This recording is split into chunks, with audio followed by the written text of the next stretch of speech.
Everybody, welcome to the video. It's Thursday, July 29th, and we have a split slate today over on DraftKings, and we typically see these on Wednesdays, Thursdays, and sometimes Saturday throughout the MLB season. And it makes things a little bit more confusing because we have double the slates and double the work, which is never fun to do that. But I'll be more than happy to break it all down for you guys. We have a 6-game early slate that starts around noontime Eastern. Then we have the late main slate tonight, which includes 5 games. That'll start at its normal time around 7 o'clock. And both slates do look pretty solid today. We have plenty of good pitching options, as you guys can see here on the sheet. We have a lot of aces to talk about. The offenses is a little bit harder to find because obviously when there's a lot of good pitching, it's just going to limit the amount of offenses that look pretty good on today's slate. But I think there's a couple of spots we can certainly try to take advantage from. And if you find this video helpful in any way possible, please leave a like, subscribe to the channel if you haven't already. I'll be here all season long trying to help you guys become better MLB DFS players. And I do cover other sports as well, including NASCAR and NFL. And if you want to take it one step further and become an official member over on Patreon, feel free to join the community there. I have access to extra content there, including my entire spreadsheet, projections, optimizer, ownership projections, rankings, cheat sheets, the Discord community, all that fun stuff that can be found down below. I would recommend waiting until the first of the month to sign up, but if you don't want to wait and you do sign up now, and you continue your patronage on August 1st, I'll be more than happy to hit that refund button for you so you can get a couple days of free content. And last but not least, this video is sponsored by PrizePicks. I'm sure most of you know what it is by now, but if you don't, it's daily fantasy sports simplified.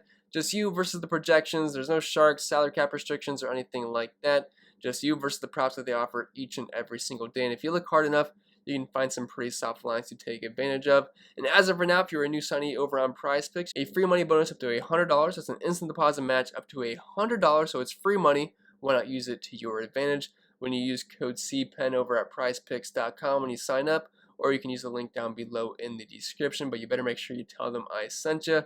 But I think that's it for the plugs for the most part, so without further ado, let's dive into today's video. And as per usual, we'll start with the pitchers and then move on to the bats. And we'll start up top here with Garrett Cole, $10,700. He's on the early slate today, and it's probably a good idea to try to find a way to fit him in our lineups. He gets a massive park upgrade going from Yankee Stadium to the Trop, which is one of the best places to pitch in all of baseball. They're a strikeout-heavy team, and Garrett Cole has all the strikeout upside in the world.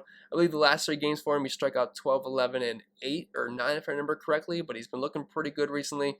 Didn't exactly have the best game fantasy point-wise versus Boston last time out, where he scored around 15, 16 points, but the games before that, he scored like 38 and 50. Now, we can't really expect him to score that many points each and every single time he's out there, but this is a pretty good spot here versus Tampa Bay. Now, I know this is a team that has plenty of power in their lineup, but they will strike out quite a bit. Like versus righties, a 181 team ISO, 109 WRC+, 323 WOBA, close to a 10% walk rate.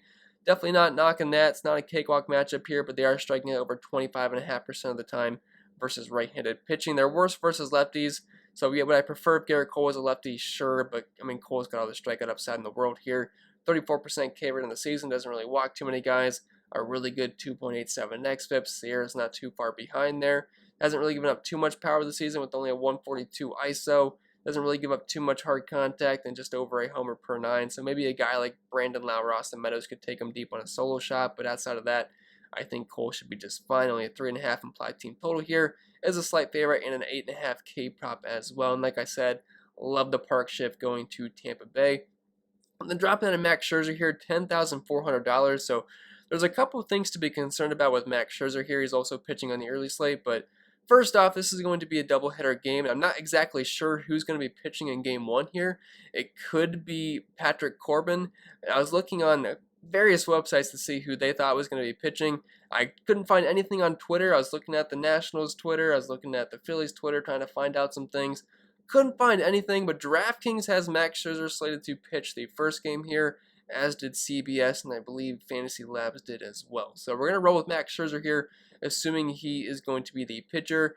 But there, like I said, there's a couple of concerns here because first off, he could get shipped off and not even pitch in this game. So that's something we're going to have to keep our eyes and ears peeled for because he's definitely been in discussions for trade talks. And if that's the case, they're obviously not going to throw him out there. So that's something to be a little bit weary about. But as long as he's good to go, assuming 100% here, I think he's one of the best pitching options on the early slate. And with this being a 7-inning game, there's very strong chance that he could go the full 7 innings, and you get the complete game bonus and all that fun stuff over on DraftKings. Now, I wouldn't say this is my favorite matchup in the world here versus Philly. There's definitely some bats in this line that could give him some issues. Guys like Bryce Harper, Andrew McCutchen, Didi Gregorius, Gene Segura, Rhys Hoskins. This is a pretty solid lineup. There's a couple guys I didn't even mention there. But Max Scherzer is one of the better pitchers in baseball. There's a reason he's been a hot name in the trade market, but his numbers on the season, 35.1% K, which is actually slightly better than Garrett Cole, 2.91 Sierra, 3.3 exit, which is a little bit up there, but still nothing to be too concerned about there.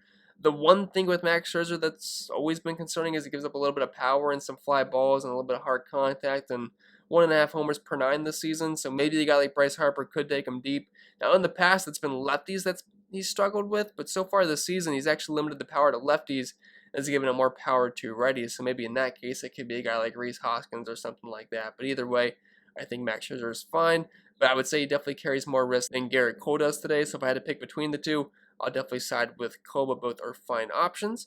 Then dropping down to Freddie Peralta here, $10,000, the first pitcher we're going to talk about on the late main slate tonight, and I really only have 2 from that slate. I would have a hard time playing any other pitcher as they just don't really grade out that well for me when you factor in the price tags and the matchup. So I'm probably just rolling with Freddie Peralta and Joe Musgrove on the 7 p.m. slate tonight, but just for the sake of discussion, we'll talk about Freddie Peralta here, $10,000, pretty soft matchup here versus Pittsburgh.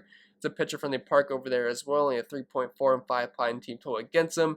Pretty heavy favorite, 7.5 K prop, and his numbers on the season have also been very, very good. Now, the one thing he does struggle with is walks. He's got about double the walk rate of guys like Max Scherzer and Garrett Cole, but it comes with massive strikeout upside at 35% K rate. Exit below 4, Sierra below 3.5. The ERA looks really good at 2.3. I guess he's due for some regression considering his exit and Sierra are about to run higher than his ERA, but can't imagine that's going to come here versus Pittsburgh. And their team was already bad enough versus righties in terms of power this season. So if you're looking at their splits versus righties this season, they got a really bad 144 team ISO and an 89 WRC+. And they shipped off one of the best bats in the lineup, Adam Frazier, who was a guy that was just a contact machine, was near the tops in the league in hits this season. I mean, he was just absolutely producing. So when you take him out of the equation, the lineup definitely gets a lot worse here. So Peralta, I'd have a real hard time not playing him in that late main slate tonight. Then Carlos Rodon, $9,700 versus the Royals. He's one of those guys that I have a hard time getting right, kind of similar to Lucas Giolito. Now, Giolito did fine last night, around 22 points, but you definitely want a little bit more there. But I think Rodon's a pretty solid option here versus the KC Royals. Kind of a high implied team total against him at 4.4, and there's some guys that can hit left-handed pitching pretty well in the lineup, especially a guy like Salvador Perez. But on the season, Rodon has shown massive strikeout upside with a 36% K rate, which is better than guys like Freddie Peralta, Max Scherzer, and Garrett Cole. So that's obviously a very impressive list to be ahead on. 13 Ks per 9, allowing less than a 100 ISO, only a 28% hard contact rate, less than a homer per 9. And if we're looking at the Royals splits versus lefties this season, it's nothing that you're going to get too excited about here. They don't really strike out much, less than a 22% K rate, but only a 92 WRC+, 307 WOBA, 154 team ISO. If you can't afford guys like Garrett Cole, Max Scherzer, you have to drop down a little bit to a guy like Carlos Rodon. I think it's just fine. I wouldn't have really any concerns with him here today, although I feel like he can be a bit more hit or miss, but probably more so of a hit today versus KC rather than a miss. And then dropping down to some of our SP2 options here, we have Luis Castillo, $8,800 of the early slate. Feels a bit expensive at that price point, but he has been pitching pretty well recently. Had over 30 fantasy points in his last game, and while we can't really expect that again, I do think this is a pretty interesting spot here versus the Chicago Cubs, because it looks like the weather is going to be shifting, because the past couple of days in Wrigley, the wind's been blowing out, which is always a big boost for the bats. But as of right now, I'm recording this video at 2 a.m., so don't make fun of me if things change by the time I wake up, which will probably be close to 10, 11 o'clock in the morning. Things can change by then.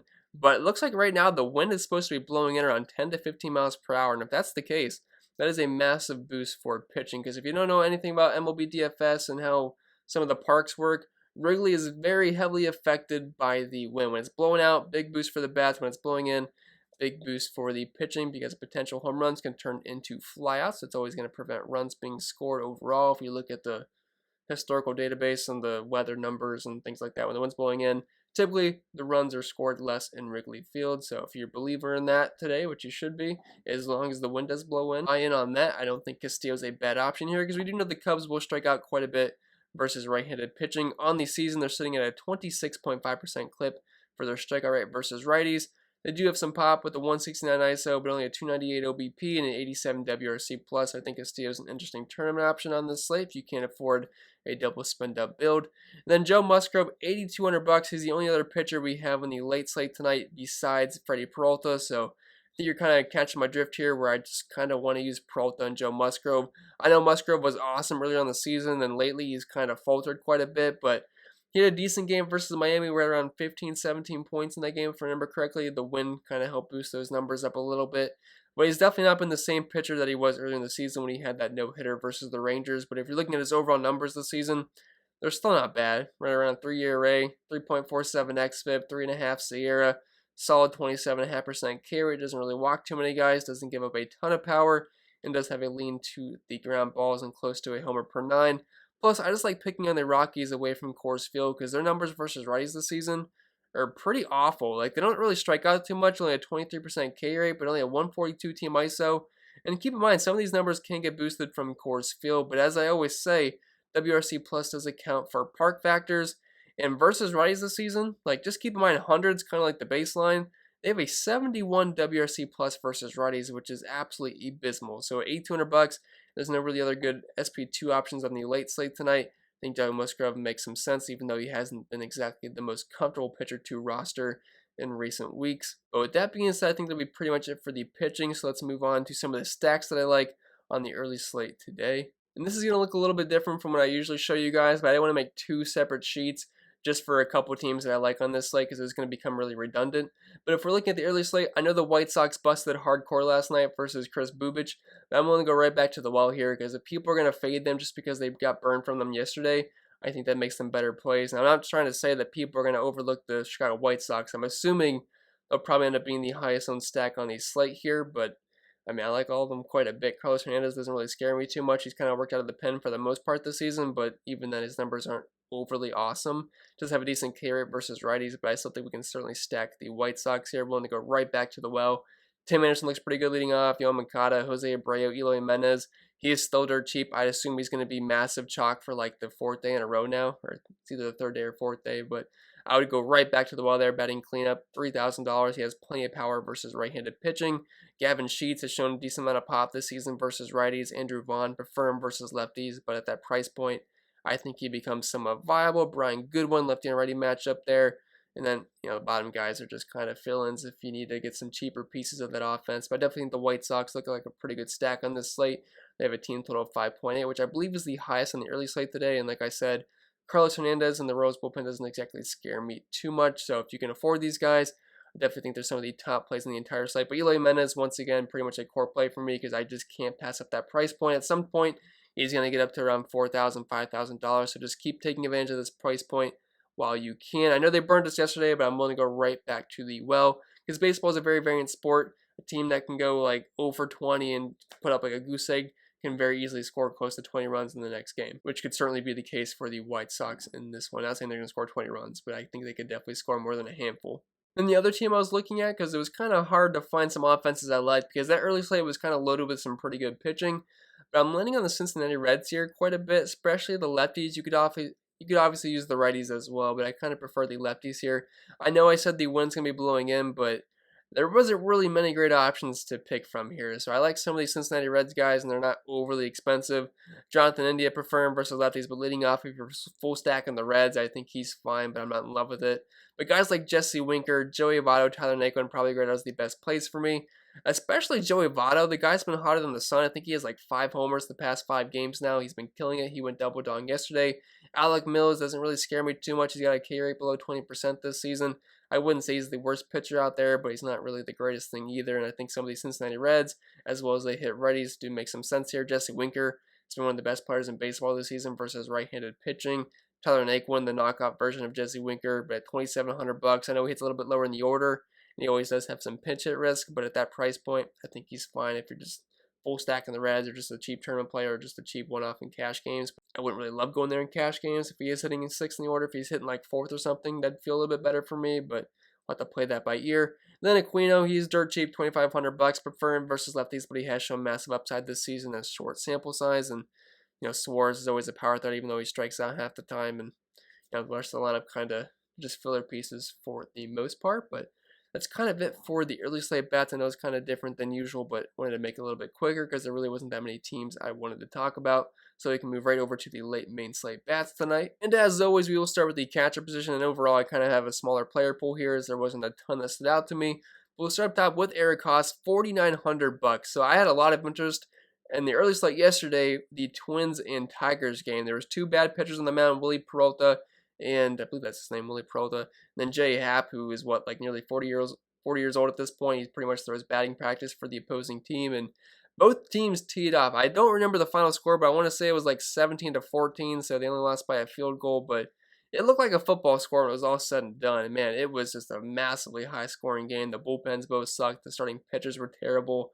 I can't expect them to do that again, but the Detroit Tigers do find themselves in a pretty good spot here at home versus Alex Wells. Now, I'd prefer if this was in Camden Yards, one of the best places to hit in all of baseball, but the way they've been hitting recently, I think the Tigers are in a pretty good spot because their offense, I know in the past and even the beginning of the season, we always pick on Detroit because of how bad their offense was, but they've certainly picked it up recently. And they do have quite a few guys that do grade out pretty well versus left-handed pitching, especially Eric Haas, $4,100.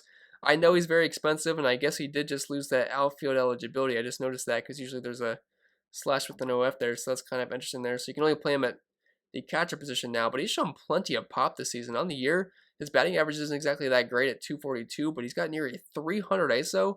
And if you're looking at a split specifically versus lefties, he will strike out quite a bit and doesn't walk whatsoever. But a 41% hard contact rate, 200 WRC plus, a 426 ISO, 340 batting average, and a 470 WOBA. So if you got the money for him, Eric Haas is definitely one of the top options at the position. I kind of wish he was still eligible in the outfield, but I guess he's just strictly now a catcher. And then some cheaper options here, just depends on who you're stacking. Alejandro Kirk, $3,300. So this game was interesting to me because Toronto-Boston could easily pop off because it's one of the better hitter-friendly parks in baseball in Fenway Park. And we have two lefties on the mound in Eduardo Rodriguez and Ryu. Both guys are solid enough pitchers, though, where it's kind of annoying to want to stack against them because they could easily kind of shut down a lineup or just make things annoying enough where they get, allow a run or two, and then the bullpen kind of finishes it off, and it's kind of a low-scoring game. Both teams have a team total around 5, though, which is not too bad. And like I said, great park to hit, and he's on the road, so you get those guaranteed nothing at bats as well. And Alejandro Kirk has shown some decent pop versus left-handed pitching this season. I don't love Toronto here, but I do think these bats are interesting, even though I don't have really any of them listed. But guys like George Springer, Teoscar Hernandez, Vladimir Guerrero are all viable options today. Then Austin Nola, $3,200, just a cheaper righty here versus Kyle Freeland. In the beginning of the season, Freeland was an absolute trash can. Like, the guy got blown up pretty much each and every single start. Recently, he's been a lot better, but he still doesn't really profile that well here versus San Diego Padres, who do have plenty of good right-handed bats. And we know Nola does have some pop versus lefties, so I think he's fine. They have a 5.5 implied team total today. And the Rockies bullpen is pretty bad, one of the worst in the entire league. Then dropping down to his teammate at first base, we have Jake Cronenworth. You could also play him at second base here. I feel like he might get skipped over a little bit because it's a lefty and lefty matchup, but I don't really care about that too much. He's just a good overall hitter. He can hit lefties just fine. And I'm probably assuming here that Kyle Freeland doesn't last too long in this game, and he'll see it ready at some point anyway, so I think he's a good tournament play. Then Miguel Cabrera, $3,300. Do like these Detroit righties here versus Alex Wells. Now, it's a small sample size this season, but he has not been very good so far. He's sporting a 4.3 ERA, but that's paired with a 5.7 xFIP and Sierra, 17% K rate, close to a 13% walk rate, 186 ISO given up, and only a 21% ground ball rate with over a 40% fly ball rate and a 42.4% hard contact rate. So now Miguel Cabrera is old as dirt at this point, but he has decent splits versus lefties, batting over 300 against them, so I don't hate him at that price point, especially batting cleanup. Then Righty Tellez, $2,600. He's been pretty hot recently. I know his numbers overall are not good this year, but it's just cheap lefty and righty power here versus Chad Kuhl. Then dropping at second base, we have Jonathan Scope, $4,500. You could also play him at first base. He got scratched yesterday, so I'll have to see if he's in the lineup today, but if he is, do like him here versus the pretty poor lefty in Alex Wells, who does give up plenty of power versus right-handed bats. And if we're looking at Scope splits this season versus lefties, it looks pretty darn good with a 337 batting average, a 409 WOBA, 250 ISO, and OPS close to 1,000. Will strike out quite a bit, but he's got a 45% hard contact rate to go with it, so I definitely think he's one of the better home run calls on the slate today. Then Colton Wong, $4,200. Like, I'd much rather just try to get up to Jonathan Scope here if he's back in the lineup, but You need to go to Wong. He's been playing pretty well recently. He's actually shown a decent amount of pop, and he's batting close to 300 this season, so I don't hate the idea there, and I don't hate the Brewers on this slate, although I definitely would say they're not my favorite stack today. Then Adam Frazier, 3,400 bucks, the new addition to the Padres here. He's still kind of priced like he's in Pittsburgh, and if he is leading off here, I know it's a lefty-on-lefty matchup, but I still like that price point quite a bit. And he's batting 327 on the season, 368 well, but obviously doesn't have a ton of power there. But the guy's just a contact machine, hitting at the top of the order for a team total with 5.5. Maybe he gets bumped down a little bit lower in the order for a guy like Tommy Pham, since it'd be a righty-on-lefty matchup. We'll have to see, but as of right now, projected to be that leadoff. And if that's the case, 3,400 bucks. He makes plenty of sense to me. And then dropping a third base here, I only have 2 third basemen listed because I didn't like any other guy that I could find. So we have Manny Machado, 5,100 bucks, just righty power here versus Kyle Freeland. We know he smashes left-handed pitching. Then Candelario, 4,300 bucks. Obviously doesn't have quite the power that Manny Machado has, but he does have a decent batting average versus left-handed pitching this season. I do like that Detroit Tigers stack quite a bit today. And then dropping in a shortstop, Tatis, 1,500 bucks, kind of the same exact reasons where I liked Manny Machado, but Tatis, one of the best players in baseball. He has a 419 WOBA this season with a 356 ISO, and he's one of the top home run calls in the entire slate here versus Kyle Freeland, so absolutely love Tatis.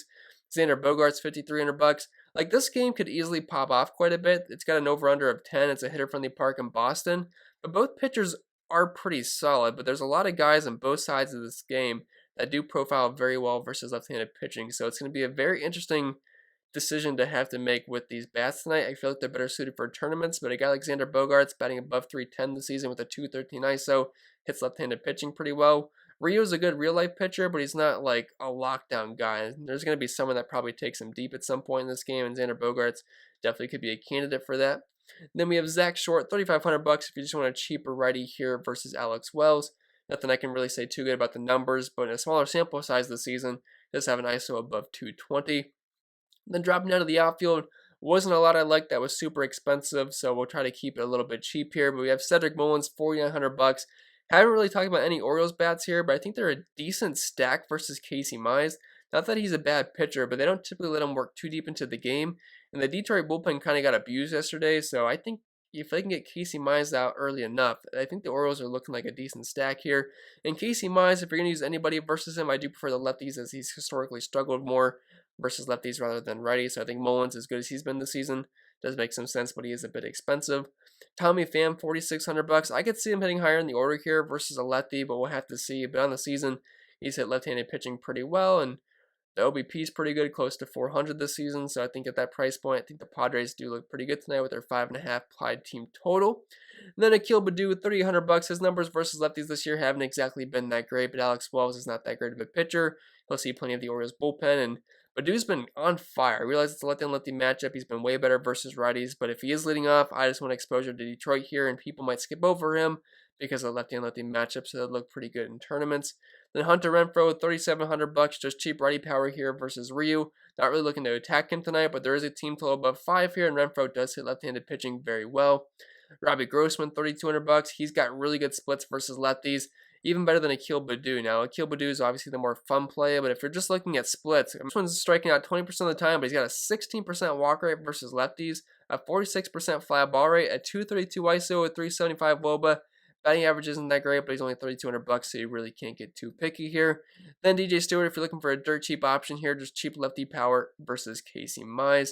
But with that being said, I think that'll be it for the video. So I hope it was helpful, and if it was, make sure you leave a like, subscribe to the channel if you haven't already. If you want to help support the channel over on Patreon, link is down below in the description for that. But you get access to the projections, the entire spreadsheet, optimizer, ownership projections, rankings, and I'll have the spreadsheet updated for the early slate if you want a cheat sheet for that. And don't forget, this video was sponsored by PrizePicks. And if you don't know what it is by now, I'm sure you do. But if you don't, it's Daily Fantasy Sports Simplified, just you versus the projections. And as of right now, you can get a free money bonus up to $100. That's an instant deposit match up to $100 if you use code CPIN over at prizepicks.com, or you can use the link provided down below. But I think that'll be pretty much it. I will stop rambling, and I'll see you guys on the next video.